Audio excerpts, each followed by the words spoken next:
우리 앉으시면서 인사하겠습니다. 잘 오셨습니다.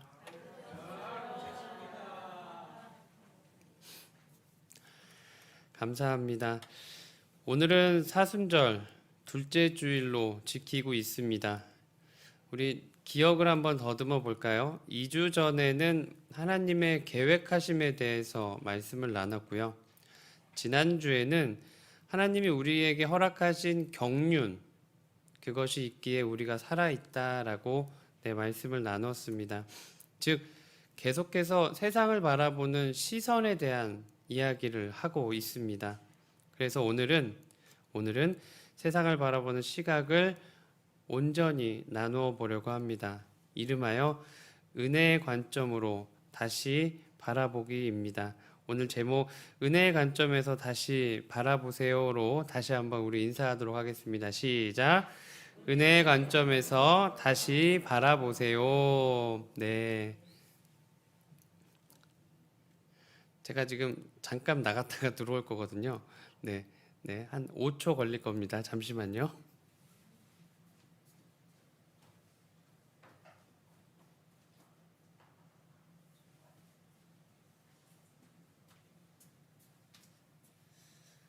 안 더우신가요? 저만 더운가요? 여기 기도를 많이 해주셔서 그런지 여기는 성령의 열기가 가득합니다. 그래서 혹시나 여기 앞이 히터가 켜져 있나 해서 보고 들어왔습니다. 제가 오성에 있을 때 이전에 있었던 교회 이야기를 잠시 하면서 오늘 말씀을 시작하려고 합니다. 교회는 전임 부교육자가 3명이 있었습니다. 파트 전사님들, 주말에만 오시는 분들 빼고 남자 전임 교육자가 3이 있었는데요. 그 3명이 2교구씩을 맡게 됩니다. 2교구, 그럼 그 교구 안에 한 6개, 많게는 10개까지 구역들이 있었고요. 장례가 터지면 담당 교육자에게 연락이 먼저 옵니다. 그럼 담당 교육자가 먼저 장례식장을 가서 상황을 파악한 후에 담임 목사님에게 전달을 했습니다. 근데 유독 제 교구에 장례가 많이 났어요. 그래서 감사한 마음이 있었습니다. 마지막 가는 그 축복의 발걸음을 주님 저를 통해서 또 하시니 그렇게 감사히 고백을 하게 됐죠. 그런데 간혹 담임 목사님이 못 오시게 되면 담당 부교육자가 가서 예배를 인도하게 됩니다. 처음에는 전도사였어요. 그러다 보니까 긴장을 많이 합니다. 목사님이 가시는 게 아니고 전도사가 갔기 때문에 가정이나 주변에 이제 분들이 봤을 때 어떻게 전사님이 오시지? 이런 이야기를 들을까봐 더 예배 준비를 철저히 하고 그렇게 장례를 갔었던 일이 있었습니다. 그런데 그 장례를 갈 때 혼자 가지는 않았어요. 장례위원장님이 늘 같이 가주십니다. 그런데 그 장례위원장님을 소개하자면 그 교회 안에서 목소리 크기로 셋째 가면 서러운 분이셨어요. 목소리가 늘 크셔요. 그런데 평상시에는 또 그렇게 좋으세요. 근데 뭔가 불합리한 일이 생기면 확 올라오십니다. 그래서 그런 분위기에 장례위원장님으로 하나님이 세우신 것 같아요. 장례식장이라는 게 아시다시피 목소리가 커질 일들이 좀 간혹 있잖아요. 그래서 늘 긴장하고 있습니다. 왜냐하면 혹시나 무슨 일이 벌어질까봐. 그런데 또 한편으론 무슨 일이 생기면 그 목소리 크신 우리 권사님이 알아서 해결해 주실 거니까 또 그런 마음으로 가게 됩니다. 이제 목사 안수를 받게 됐습니다. 목사 안수를 받고 2장 예배를 제가 처음 드려봤어요. 그런데 그때 이제 장례위원장 권사님이랑 같이 가게 됐죠. 도착을 했는데 아무것도 준비가 되어 있지 않은 거예요.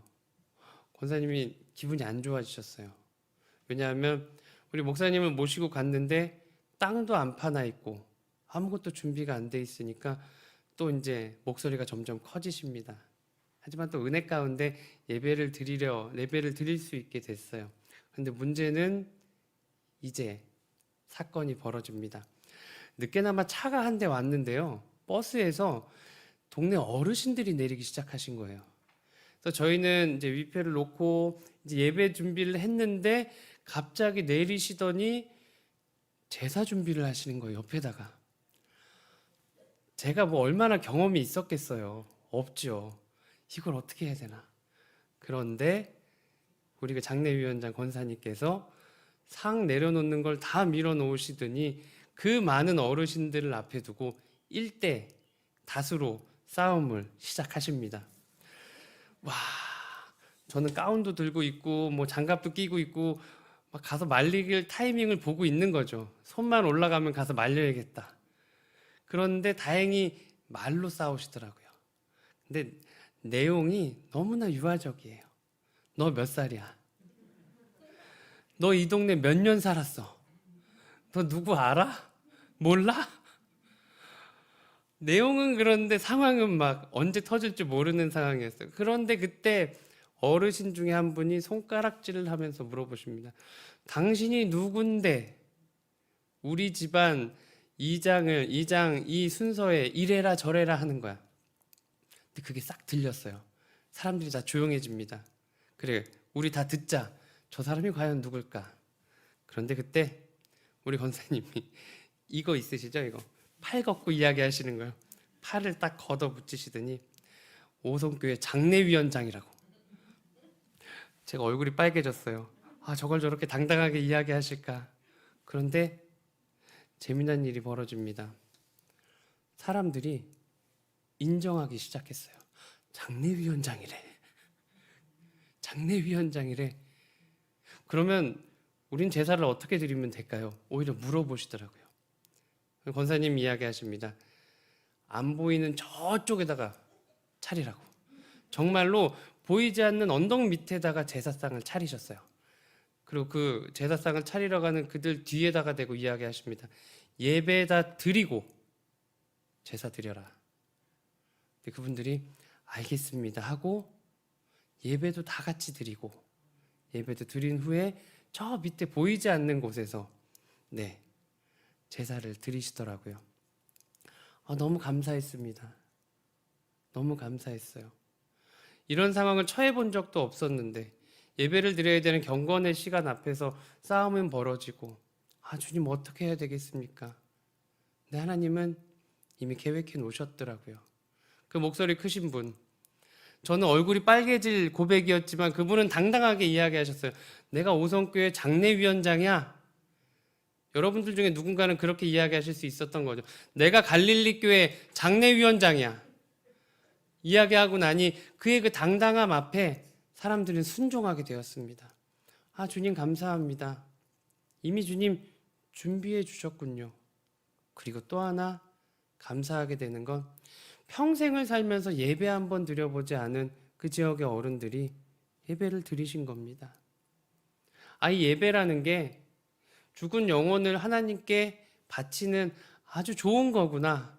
그분들에게는 또 다른 제사의 형태로 다가오는 거였어요. 물론 믿음과 신앙은 없었죠. 하지만 교회를 바라보는 새로운 시각을 하나님 그 순간 열어주셨다라는 것입니다. 이게 바로 은혜의 힘입니다. 솔직히 조상을 모시는 모습이 우리나라의 전통이죠. 하지만 우리에게 허락하신 믿는 자에게 있어서 이 세계관에는 그 제사라는 것은 맞지 않는 것이죠. 우리의 세계관에서는 오로지 하나님께 감사하는 것입니다. 이장을 할 때도 주님 감사합니다. 이런 환경을 허락하여 주신 은혜에 감사합니다죠. 뼈만 남아있는 그 가루에 절하고 인사할 것은 아니라는 것이죠. 그런데 그들은 모르기에 죄를 짓게 됩니다. 자신들이 행하는 일이 무엇인지 모르고 그곳에 절하고 그것을 믿고 살아간다는 것이죠. 마치 예수님이 십자가에서 고백하셨던 그 내용과 동일합니다. 하나님, 저들의 죄를 사하여 주시옵소서. 저들이 무엇을 하는지 모르고 있습니다. 그들이 무엇을 하고 있는지 모르고 있는 것이죠. 모르는 것이 원인입니다. 그래서 우리가 알아야 하는 것입니다. 요한복음 11장 49절을 보면 대제사장 가야바가 나옵니다. 대제사장 가야바는 큰 소리로 외칩니다. 한 사람이 백성을 위하여 죽어서 온 민족이 망하지 않게 되는 것이 너희에게는 유익한 줄을 생각하지 아니하는도다 하였으니. 자, 이것은 무슨 내용이냐 하면요, 가야바가 은근히 이 말씀 가운데 보면 예수 그리스도의 십자가의 의미를 이야기한 것 같습니다. 하지만 아니에요. 가야바는 권력의 제사장이었어요.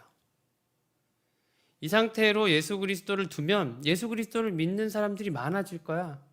그럼 어떡하지? 그래, 구약의 예언을 가지고 오자. 구약의 예언을 가지고 와서 예수 그리스도를 죽이자. 그런데 이 주장 가운데 무슨 의미가 있냐면, 한 사람이 죽어서 많은 사람들을 살리는 구원의 의미도 있겠지만, 폭동을 잦게 하기 위해, 폭동을 해결하기 위해, 그래, 너 죽어, 이렇게 되는 거죠. 한 사람의 희생으로 많은 사람이 평화를 얻을 수 있다라는, 이것이 바로 공리주의라는 것입니다. 공리주의의 뜻은 뭐냐면, 공공의 이익이 있다라면 그건 무엇이다? 선이다. 공공의 이익이 있다라면 네가 희생해, 그건 선이야. 다수를 위해 소수가 희생하는 것, 그것은 바로 선이다라는 것이죠. 그런데 이 주장은 곰곰이 생각해 보면 도덕이나 진리에는 맞지 않습니다. 그 모든 것을 배제해버린 실리적인 주장이에요. 실제적으로 생각해봐, 계산적으로 생각해봐, 어떤 게 더 크겠어? 크면 이건 선인 거야. 이렇게 되는 거죠. 이런 주장들은 이성적으로 판단을 할 때 보면 맞는 것 같아요. 그렇잖아요. 그렇죠. 다수를 위해서 소수가 희생하면 되죠. 우리 지금 이 폭동들을 잦게 어떻게든 해결하기 위해 예수 그리스도를 죽이자. 맞는 것 같잖아요. 그런데 아니죠. 진리를 모르는 사람들, 하나님의 뜻을 모르는 사람들, 무식에서 오는 죄라는 것입니다. 그래서 우리는 예수 그리스도를 못 박았죠. 예수님이 누구인지도, 그가 이 땅에 왜 오셨는지도, 그분을 통해서 우리가 무엇을 얻는지도 모르는 상태에서 그를 그냥 못 박게 됩니다. 예수님은 많은 기적과 이적을 행하셔서 많은 사람들이 예수님을 믿게 될까봐 가야바는 그래서 예수 그리스도를 죽이려 한 것이죠. 예수님의 죽음을 어떤 기준으로 그렇다면 우리는 판단해야 할까요? 오늘 읽었었던 본문에서 맹인이 그가 왜 맹인일까요? 라고 물어봤던 것처럼, 누구의 죄 때문에 그가 맹인일까요? 생각했었던 것처럼, 그럼 예수님의 죽음은 죄에서 시작을 해야 될까요? 아니죠. 종교개혁자 칼뱅은 우리는 다른 사람들의 고통을 바라볼 때 쉽게 이렇게 판단한다라고 합니다. 첫 번째로, 그들의 죄 때문이야. 그들의 죄 때문이야. 뭔가 인과관계가 있을 거야. 자신의 잘못된 상황에서는 여러 가지 주변의 환경도 여러 가지 상황도 가지고 와가지고 어쩔 수 없었어라고 판단하지만, 다른 사람의 안 좋은 상황에 있어서는 뭐라고 이야기한다고요? 그 사람이 어떤가 죄가 있을 거야. 그렇게 이야기한다라는 것이죠. 그리고 두 번째로는 엄격하게 비판합니다. 저 사람은 이러이러한 일을 저질렀어. 그래서 지금의 이런 결과가 난 거야. 남의 일은 잘 기억하고요, 잘 판단하죠. 일체 용서가 없습니다. 무조건 비판합니다. 그리고 세 번째, 자신은 예외가 많습니다. 나는 그럴 수 있어. 나는 그럴 수도 있었지. 나는 어쩔 수 없었어. 나는 그게 최선이었어. 그렇게 자신을 판단한다는 거죠. 예수님의 죽음을 공리적으로 생각한다면 예수님은 그냥 죽으세요였죠. 모두가 원하니까. 정말 그럴까요? 아니죠. 사람들이 잘못된 상황 가운데 우리는 똑같은 판단 기준을 가지고 저렇게 생각을 해야 될까요? 도로시 세이어스라는 신학자가 있습니다. 그 신학자는 이렇게 이야기합니다. 그리스도인의 생각은 현실을 볼 때 율법이 아닌 은혜의 관점에서 볼 수 있는 능력을 길러야 한다라는 것입니다. 사람을 비판하고 판단하고 계산적으로 재고하는 것이 아닌 지금의 상황을 은혜의 관점에서 보아야 한다라는 것입니다. 여러분들은 어떠한 생각을 가지고 내일을 생각하십니까? 내일을 기대하십니까? 그것은 우리가 이제 은혜를 기준으로 내일을 기대하는 저와 여러분들 되시기를 원합니다. 자, 은혜는 슬픔을 기쁨으로, 죽음을 부활로, 시험을 구원으로 바꿔주십니다. 오늘 말씀을 통해서 우리의 시각이 은혜의 관점으로 바뀌어 가면서 예수 그리스도의 십자가의 죽음의 의미가 다시 한번 우리 안에 오기를 원합니다. 그리고 우리에게 있는 크고 작은 문제들을 세상의 잣대가 아닌, 죄의 잣대가 아닌 은혜의 잣대로, 은혜의 시각으로 다시 한번 돌아보며 주님께 기도하며 가는 갈릴리 교회 모든 성도님들 되시기를 축원합니다. 그를 위해서 첫 번째 필요한 것이 죄의 실체를 인정해야 합니다. 죄의 실체. 자, 맹인을 바라보면서 그가 맹인인 이유가 누구의 죄입니까? 라고 하면서 묻게 되죠. 누구의 죄입니까? 자, 죄. 죄는 어디에서부터 시작할까요? 그 죄는 과연 어디에서부터 시작할까요? 헬라 철학에서는 죄라는 것은 우리의 마음속에 있었던 생각도 죄라고 이야기를 합니다. 마태복음 5장 28절의 말씀 우리 같이 읽어볼까요? 시작. 나는 너희에게 이르노니 음욕을 품고 여자를 보는 자마다 마음에 이미 간음하였느니라. 아멘. 마음속으로 생각을 했던 그것부터 죄라는 거죠.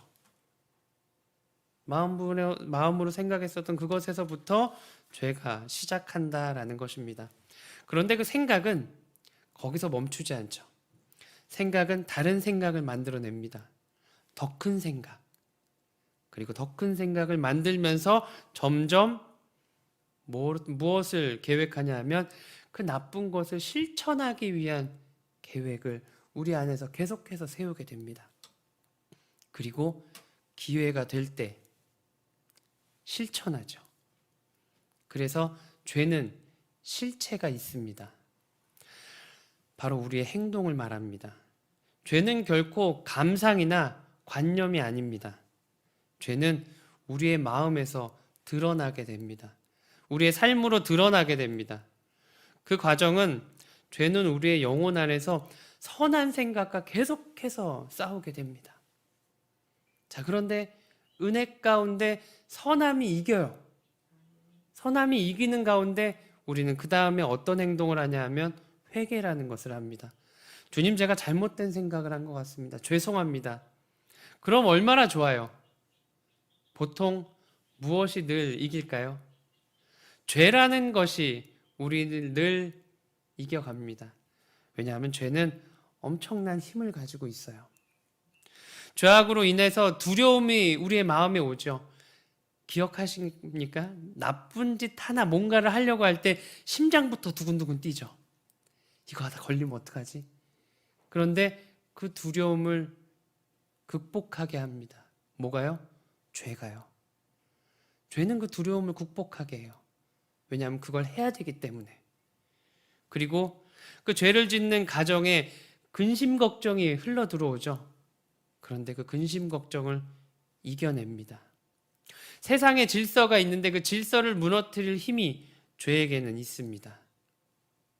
그리고 우리는 죄의 실체에 사로잡혀서 죄를 짓게 되죠. 이것을 인정해야 합니다. 인정하는 순간 우리를 죄를 두려워하게 되고요. 인정하는 순간 우린 죄를 미워할 수 있게 됩니다. 아, 내가 지금 내 안에서 싸우고 있구나. 그렇다면 그 죄에게 넘어가지 말자. 죄는 큰 힘이 있기 때문에 우리는 죄를 조심해야 돼. 이것이 바로 인정에서부터 오는 것이죠. 그런데 우리는 태어나면서 맹인인 이에게 큰 죄가 있냐고 묻게 됩니다. 그가 죄가 없으면 그의 부모가 얼마나 큰 죄가 있기에 자녀에게까지 그 죄가 물려왔을까? 그렇게 되묻게 되죠. 그런데 이 말에 아까 우리가 무슨 이야기를 했을까요? 죄에는 뭐가 있다고요? 실체가 있다고요. 그런데 주변에 있는 모든 사람들이 그 맹인에 대한 죄를 모릅니다. 이 자가 이런 죄가 있어서 맹인이 됐을 거야. 아무도 그런 얘기를 하는 사람이 없죠. 즉, 그 맹인의 눈이 보이지 않으면 어떠한 죄에서부터 시작되는 것이 아니라는 것입니다. 그래서 우리는 다시 한번 다른 생각을 해봐야 됩니다. 두 번째로 우리가 살펴봐야 될 것은 도덕법의 한계를 우리는 인정해야 됩니다. 도덕법, 세상의 법, 사회의 법 혹은 약속이 우리의 영혼을 강하게 잡아줄 수 있으면 얼마나 좋을까요? 하지만 우리의 도덕적 양심은 쉽게 무너집니다. 언제요? 나의 이익 앞에서, 내가 좋아하는 것 앞에서 우리는 쉽게 무너지게 됩니다. 우리가 만나고 들었던 도덕은, 세상의 윤리는 처음에 부모에게서부터 자녀가 듣게 되죠. 그리고 선생님을 통해서 학생들이 듣게 됩니다. 짧게는 몇 년, 길게는 몇십 년 통해서 계속해서 우리는 학습하게 되죠. 이런 것 하지 마라, 이런 것은 해라, 사랑해라, 용서해라. 그래야 복을 받는다, 그래야 세상이 평안하다, 이런 이야기를 계속해서 듣습니다. 이 모든 이야기를 우리는 하나로 축약한다면 도덕이라고 말할 수 있겠죠. 그리고 이 모든 것이 바로 율법입니다. 그런데 이 도덕과 율법에는 한계가 있죠. 인류는 몇천 년 동안 지속해 오면서 수정하고 또 수정하고 또 수정해 오면서 지금의 많은 규칙들을 만들어 놓았지만 그 많은 규칙들은 불완전합니다. 제가 학교를 다닐 때 배우던 수업 중에 상황윤리라는 수업이 있었어요. 근데 이 한신대에서 상황윤리 교수님은 우리나라에서도 유명한 교수님이셨어요. 그리고 학생들에게도 많은 인기 있는 수업이었거든요. 그 상황윤리의 수업은 전체적으로 내용이 이렇습니다. 개개인의 상황에 따라 윤리 가치가 변화되어야 하는가? 아니면 그렇지 않아야 하는가? 학생들로 하여금 인류에 존재하는 윤리 도덕의 기준들을 나열합니다. 그리고 여러 상황들 가운데 교육자로서, 목회자로서 어떻게 양심을 지켜가야 하는 게 옳은 것인가라는 것을 우리에게 계속해서 묻는 것이 바로 상황윤리의 시간이었습니다. 예를 들자면 이것이죠. 재미삼아 빵을 훔쳤습니다. 그리고 누군가는 동생이 배고파하는 것을 보고 있다가 빵을 훔칩니다. 이 둘의 죄가 똑같을까요? 이 둘의 죄가 다를까요? 우리는 흔들립니다. 원인이 틀리기 때문에 결과도 달라야 되지 않을까? 라는 생각을 하죠. 그 마음이 우리의 양심의 문을 두드립니다. 그래서 우리의 도덕은, 그래서 우리의 법은 약합니다. 때에 따라서 흔들릴 수 있다라는 것이죠. 상황에 따라, 조건에 따라 변할 수 있습니다. 그렇기 때문에 인간의 법은 연약합니다. 하나님과 마주하며 살았던 태초의 아담과 하와가 뱀의 간교함에 끌려 선악과를 먹게 됩니다. 그것이 바로 인간의 모습입니다. 하나님과 같은 공간에 있으면서도 흔들립니다. 하나님과 인간인 같은 모양이라고, 같은 모습이라고 성경은 이야기하시죠. 성경은 우리에게 말씀하십니다. 동일한 형상으로 우리를 창조하셨다. 그런데 하나님에게는 있고 우리에게는 없는 게 있습니다. 바로 신성이죠. 하나님의 신성이 우리에게는 없습니다. 그래서 그 없는 공간을 도덕으로, 윤리로, 사회의 질서로, 율법으로 채워놓고 살아가 보려 하지만 연약합니다. 그래서 흔들리고 넘어지게 되는 것입니다. 그렇기 때문에 우리는 하나님과 가까이 있어야 됩니다. 그분의 영향력을, 그분의 생명력을 받아야 우리는 온전히 살아갈 수 있다라는 것이죠. 그렇다면 어떻게 해요? 지금 사순절 기간 우리 종이에 말씀을 써내려가 봅니다. 그리고 말씀을 읽어도 보고요. 기도도 합니다. 그렇게 어떻게든 하나님과 가까이 있으려고 하는 노력, 그 노력 가운데 하나님의 생명력을 우리가 조금씩 받게 된다라는 것이죠. 신성이 존재하지 않는 우리 안에 윤리적, 도덕적인 이 비어있는 마음 속에 마태복음 6장 21절의 말씀을 한번 같이 읽도록 하겠습니다. 시작. 내 보물이 있는 그곳에 내 마음도 있느니라. 아멘. 우리 마음이 있는 그곳 때문에 우리의 윤리는 흔들립니다. 우리가 물질을 쫓아가잖아요. 근데 물질을 얻을 수 있는 기회가 내 앞에 있습니다. 그럼 어떻게 해요? 윤리와 도덕은 잠시 내려놓게 되죠. 왜요? 내 마음이 그곳에 있기 때문입니다. 윤리와 도덕보다는 내가 쫓아가던 그곳에 우리의 마음이 더 있는 거죠.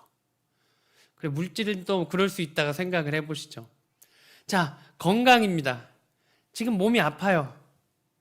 그런데 그 건강을 잡을 수 있는 기회가 있습니다. 윤리와 도덕 잠시 내려놓겠죠. 건강도 지킬 수 있다고 하죠. 자, 그러면 가족입니다. 내 가족을 지키기 위한 방법이 앞에 있습니다. 그런데 이 방법을 선택하기 위해서는 윤리와 도덕을 버려야 됩니다. 어떻게 하시겠습니까? 당연히 선택하겠죠. 그것입니다. 우리 안에 있는 윤리와 도덕은 흔들릴 수 있습니다. 세상의 윤리로, 그런 흔들리는 세상의 윤리로 맹인을 바라봐서는 안 됩니다. 그 흔들리는 우리 안의 가치로 맹인을 바라봐서는 안 됩니다. 세상의 도덕과 세상의 관점을 가지고 저와 여러분들의 삶을 바라봐서는 안 됩니다. 세상의 판단 기준을 가지고 우리 갈릴리 교회를 판단해서도 안 됩니다. 그래서 우리는 세상을 바라볼 새로운 시야가 필요합니다. 그것이 바로 은혜입니다. 이 세 번째로 이야기할 것이 바로 은혜의 능력을 인정해야 합니다. 우리는 알 수 없는 영역이 있습니다. 아주 신비로운 세계, 바로 은혜의 세계입니다. 지금 여러분들은 그 은혜의 세계 가운데 예배를 드리고 계십니다. 오늘 본문은 나면서 소경인 사람을 놓고 그들끼리 서로 이야기를 합니다. 그는 태어나면서 낮과 밤을 구별할 수 없는 이였죠. 자, 그 사람이 성경에서는 고난의 상징이 됩니다. 그런 사람을 앞에 두고 토론하는 겁니다. 정말 독하죠. 맹인이 저를 눈 좀 뜨게 해주세요 말하지도 않았어요. 그런데 그냥 맹인을 보면서 이야기합니다. 이 사람이 맹인인 이유가 무엇이죠? 사람이 죄 때문입니까? 아니면 그 부모의 죄 때문입니까? 이렇게 물어보는 것입니다. 아주 무서운 죄의식을 가지고 우리는 살아갑니다. 그리고 그 당시만 해도 자녀가 태어나자마자 아프잖아요. 그럼 그것을 주변에서 뭐라고 하냐 하면 부모의 죄를 가지고 태어났다. 그렇게 이야기합니다. 그래서 당시 아이가 아프면 조용히 가서 아이를 버리는 일이 많았다라고 하죠. 그런데 우리의 마음에 솔직히 이해되는 부분이 있습니다. 자녀가 아프면 부모는 자기 탓을 하죠. 내가 뭔가 잘못했구나. 내가 뭔가를 잘못 먹었구나. 그렇게 평생을 죄의식 가운데 살아가게 됩니다. 그런데 오늘 예수님 전혀 생각지도 못한 이야기를 꺼내십니다. 태어나면서 장애를 가진 것은 누구의 죄가 아니다. 누구의 죄 때문이 아니야. 이 사람을 통해서 하나님이 하시고자 하는 일을 나타내고자 하심이라 라고 이야기하십니다. 얼마나 은혜롭습니까? 죄에 대한 이야기를 꺼냈을 때 그 죄에 대한 이야기에 순종할 수도 없습니다. 인정할 수도 없어요. 그 사람이 무슨 죄가 있어서 아플까요?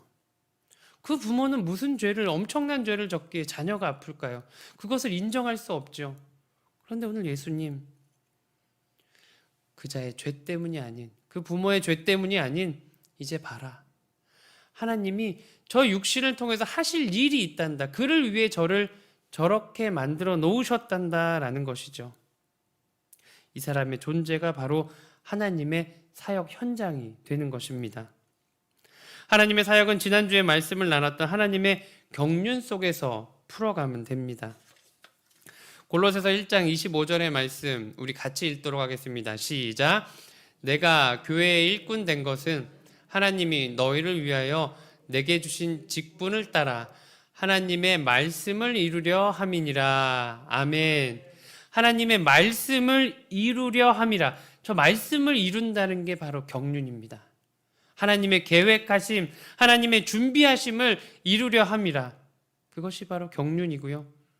그 경륜 안에서 풀어가면 됩니다. 지금 이 순간 예수님은 하나님의 경륜 속에서 맹인을 바라보십니다. 우리 일반적으로 어떤 문제를 볼 때 그 문제의 원인을 어디서 가지고 오십니까? 과거에서 가지고 오죠. 과거의 환경이 지금의 너를 만들어 놓은 거야. 과거에 이러이러했던 상황들이 지금의 너를 만들어 놓은 거야.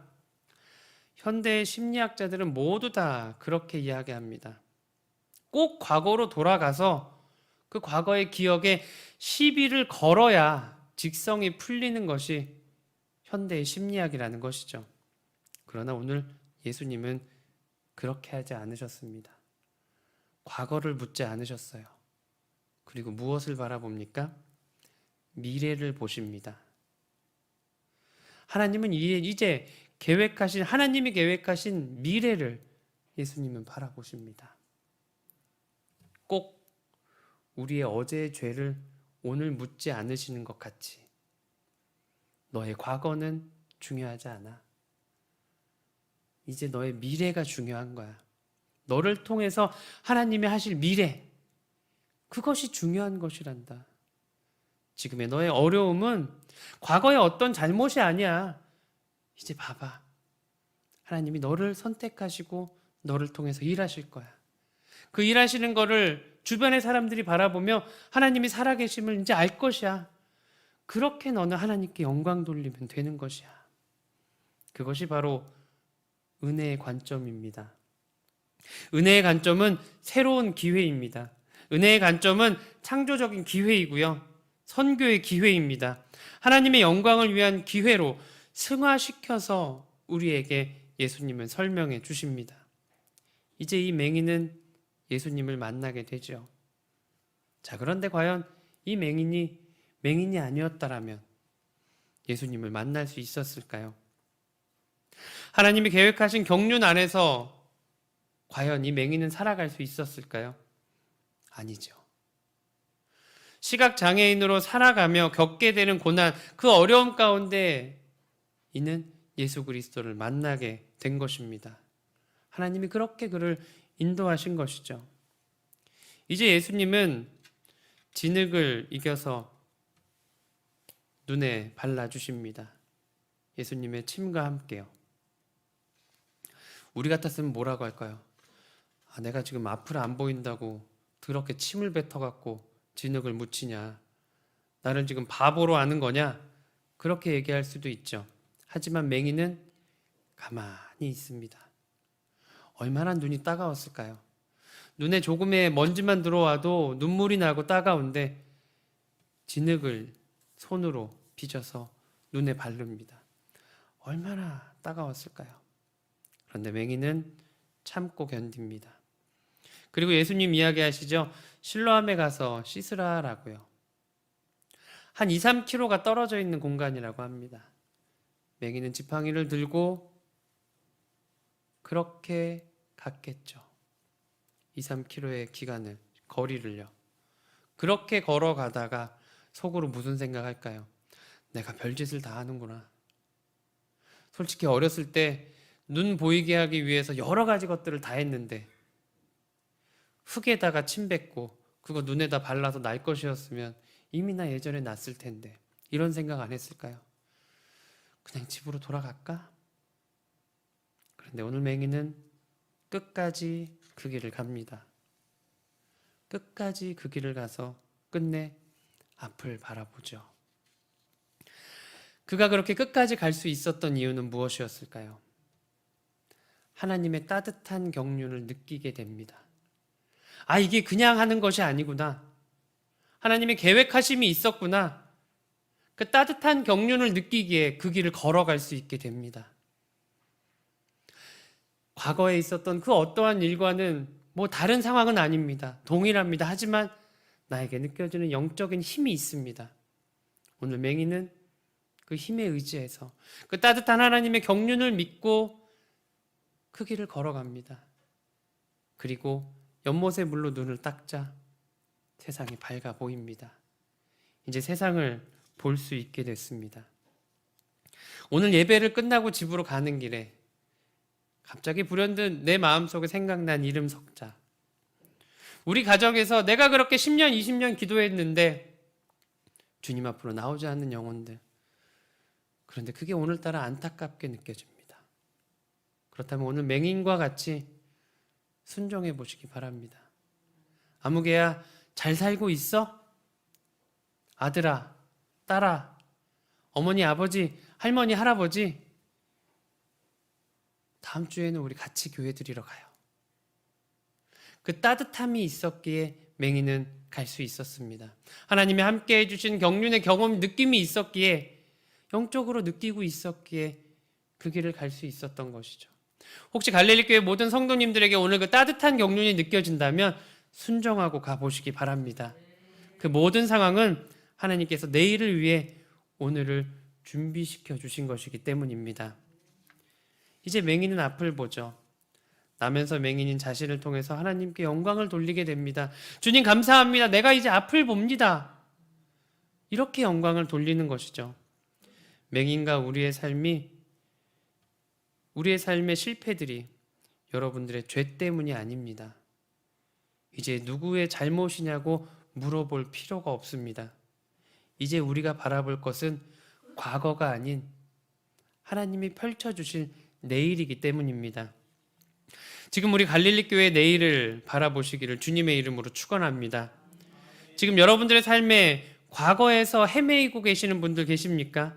고난 가운데 계십니까? 그렇다면 하나님이 행하실 내일을 위함임을 기대하시기를 원합니다.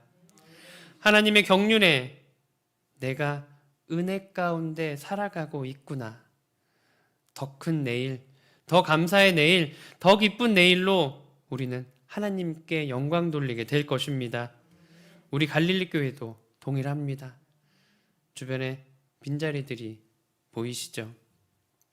이 빈자리는 무엇을 위한 빈자리일까요? 죽어있는 영혼을 위한 빈자리입니다. 우리 교회가 점점 사람들이 줄어가구나. 아니요. 그것을 이야기하는 것이 아닙니다. 죽어가는 영혼들을 위한 빈자리. 우리 가정에, 우리 이웃에, 우리 직장에 그 영혼들을 위한 빈자리라는 것이죠. 그래서 우리에게는 소망이 있습니다. 그래서 우리에게는 희망이 있습니다. 그래서 그들에게는 하나님이 은혜의 내일을 허락하신다라는 것입니다.